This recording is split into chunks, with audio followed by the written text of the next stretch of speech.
Welcome back to my channel. তোমরা সবাই কেমন আছো? আশা করছি সবাই খুবই ভালো আছো। আজকের একটা নতুন ব্লগ নিয়ে আমি চলে এসেছি। আজকে দেখতেই পাচ্ছ একটু অন্যরকম ব্লগ। হ্যাঁ, একদম অন্যরকম একটা ব্লগ। সকাল সকাল আমরা একটু চলে এসেছিলাম হিজলি। হিজলি একটা খুবই পবিত্র জায়গা, অনেকেই হিজলির নামটা শুনেছো, আবার অনেকেই শোনোনি। তো আমরা এখন চলে এসেছি হিজলি পিকনিক করতে। পিকনিক ঠিক না, মানে ছোটোখাটো একটা পিকনিকই বলতে গেলে। আর এই সমুদ্রের ধারে সকাল থেকে এসে তারপরে রাস্তায় আমি ভিডিও করতে পারিনি, বাইকেই এসছিলাম। এখন ভিডিওটা শুরু করেছি। আর সাহেব এসেই আগে বললে আমি ঘোড়ার পিঠে চড়বো, তো ও আগে ঘোড়ার পিঠে চড়ে নিয়েছে। আর এখন জলটা অনেকটাই নিচে নেমে গেছে, দেখতেই পাচ্ছ। ধীরে ধীরে দেখবে আরও অনেক নিচে নেমে গেছে। সাহেব এখন জলে নেমেছে, আর আমরা সবাই বুট পরেছিলাম, জুতো পরেছিলাম বলে আর জলে নামা হয়নি। ও বারবারই আমাদেরকে বলছিল যে তোমরা আসো আসো সবাই মিলে। তো আমি জিন্স পরেছিলাম, পাটা ভিজে যাবে সেজন্য আর আমিও জলে নামিনি। একটু গেছিলাম কিন্তু এতটাই মানে চড়া পড়ে গেছে, কাদা কাদা টাইপের উঠে এসেছিলো, সেই জন্য আমি আর বেশি দূর যেতে পারিনি। আর হিজলি হচ্ছে খুবই একটা পবিত্র তীর্থস্থান বলতে গেলে। এখানে হিজলি শরীফ মুসলিমদের যে তীর্থস্থান হয়, আমাদের যেমন হিন্দুদের তীর্থস্থান, মুসলিমদের এটা একটা খুবই বড় তীর্থস্থান। পীর বাবার এখানে মসজিদ আছে, সেটা অবশ্য পরে আমি দেখাবো, সব কিছুই ধীরে ধীরে দেখাবো।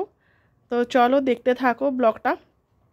আর কেমন লাগলো সবাই একটু কমেন্ট করে জানাবে, লাইক দেবে অবশ্যই।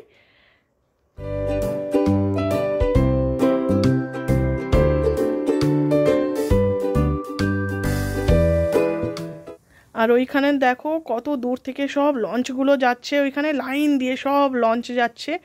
আর কিছু মানুষও নেমে আসছে এই দিক দিয়ে। কত দূরে লঞ্চ দাঁড়িয়ে আছে, এক হাঁটু জল থেকে সব মানুষরা এদিকে আসছে। আর লঞ্চগুলো সব মাছ নিয়ে ওইখানে যাতায়াত করলে ভালো হতো বলো।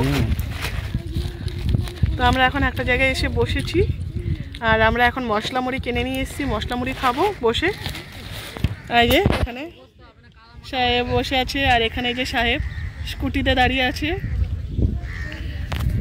একটুক্ষণ বসবো, রেস্ট নিয়ে একটু খাওয়া দাওয়া করবো, তারপরে যাব বাড়ি। তো চলো খাওয়া দাওয়া করি। আর এদিকে সাহেবের অবস্থা দেখো, সাহেব লঙ্কা খেয়ে নিয়েছে আর ঝালে ছটপট ছটপট করছিল। তো আমি ওকে বলছিলাম যে গজা খা, গজা খা, একটু মিষ্টি কিছু খেলে আরাম লাগবে। আর ও কীরকম করছিল, ওর খুবই ঝাল লেগে গেছে, ও এমনিতেই ঝাল খেতে পারে না, তো খুব ঝাল লেগে গেছে, তার জন্য ওকে আমি গজা দিচ্ছিলাম। কেমন করে করছে, আমাদেরই ঝাল লাগছিল, আর ও তো ছোটো বাচ্চাও বুঝতেও পারেনি লঙ্কাটা, তো এখন গজা খাচ্ছে।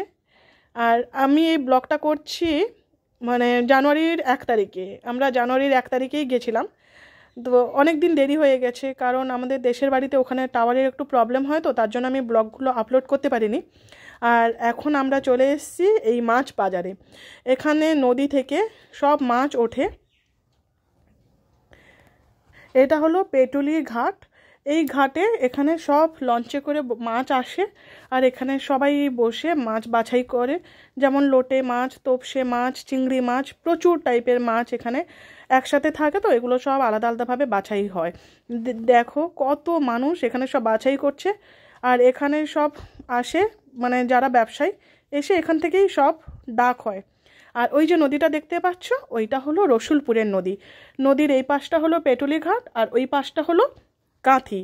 তো তোমরা তো বেশিরভাগই রসুলপুরের নদীর নামটা জানো, এটা খুবই একটা জনপ্রিয় মানে নদী, খুবই বিখ্যাত। নবকুমার কপালকুণ্ডলার গল্প তো সবাই জানো। তো নবকুমার এই নদী পেরিয়েই আর ওই দিকে কাঁথির ওই দিকটায় গেছিলো, ওখানে কপালকুণ্ডলার মন্দিরও আছে। তো আমরা সবই গল্প পড়েছি, জানি।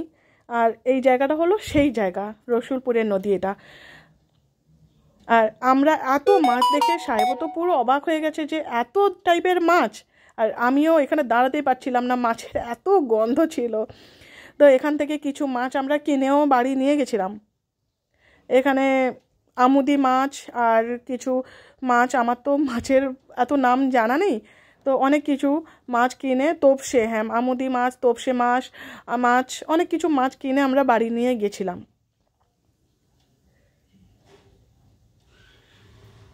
আর এখানে মেন ওই শুটকি মাছ হয়, শুটকি মাছটা খুব বেশি এখানে পাওয়া যায়। এটা এই টাইমটা নয়, এটা শীতের টাইম, একটু গরম পড়ে গেলে এই মাছগুলোকে শুকনো করা হয়, শুকনো করে এখানে শুটকি মাছ খুব পাওয়া যায়।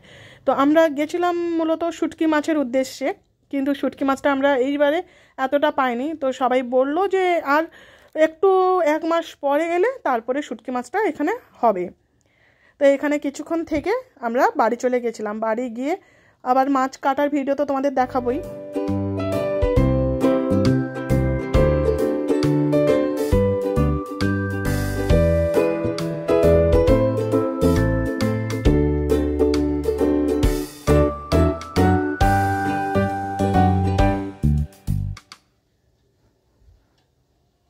আর এই যে দেখো এখানে সব বাঁশে করে বেঁধে মাছগুলোকে নিয়ে আসা হচ্ছে।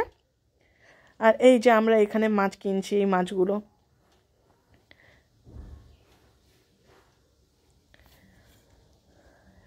দেখেছো মাছগুলো একদম টাটকা ফ্রেশ, সবে মাত্র নদী থেকে উঠেছে। আমরা এই মাছগুলো তো বেশিরভাগই বরফে দেওয়াই তো খাই, আমরা এরকম টাটকা মাছ তো কোনোদিন পাই না। তো মাছগুলো সত্যিই খুব ভালো ছিল। আর দেখতে দেখতে আমরা এখানেও চলে এসেছি হিজলি শরীফ, যেটা তোমাদের আমি ফার্স্টেই বলেছিলাম মুসলিমদের সবথেকে বড় একটা ধর্মস্থান। আর এই যে দণ্ড, এই দণ্ডটা সবাই কিন্তু নিতে পারে না, খুব ভক্তি থাকলে মন দিয়ে একবারেই নিতে হয় এই দণ্ডটা। মানে যাদের মানসিক থাকে বা মানসিক পূর্ণ হয়, তো তারা এই দণ্ডটা নিয়ে 3 পাক ঘোরে। তো অনেকে দেখছিলাম আমি দণ্ডটা তুলতেই পারেনি। তো সাহেব বলছিল ওর বাবাকে যে করো করো করো, আমি বললাম না থাক, না পারলে আবার।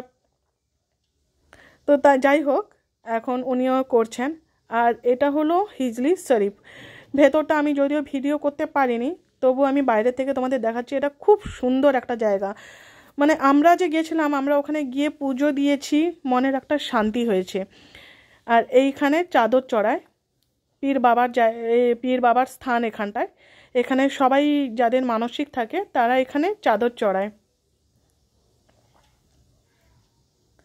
তো দেখতে দেখতে দেখতে দেখতে অনেক বেলাও হয়ে গেছে, আমাদেরও খুব খিদে পেয়ে গেছিলো। এবার ভাবলাম কি চলো আমরা তাড়াতাড়ি বেরিয়ে যাই, বেরিয়ে গিয়ে হোটেলে খাওয়া দাওয়া করে একদম বাড়ি ফিরবো। তো চলো তোমরা কন্টিনিউ ভিডিওটা দেখতে থাকো। আর আমরা এখন বাড়িও চলে এসেছি। বাড়ি এসে এই যে মাছগুলো বাছা হচ্ছে, 2 রকমের মাছ নিয়ে এসেছিলাম, তো এই মাছগুলো এখন বাছা হচ্ছে। তো ভিডিওটা কেমন লাগলো তোমরা একটু কমেন্ট করে জানাও। আজকের মতো ভিডিওটা আমি এখানেই শেষ করছি, আর আমি বেশি বড় করব না। তো ভালো থেকো, টাটা, বাই বাই।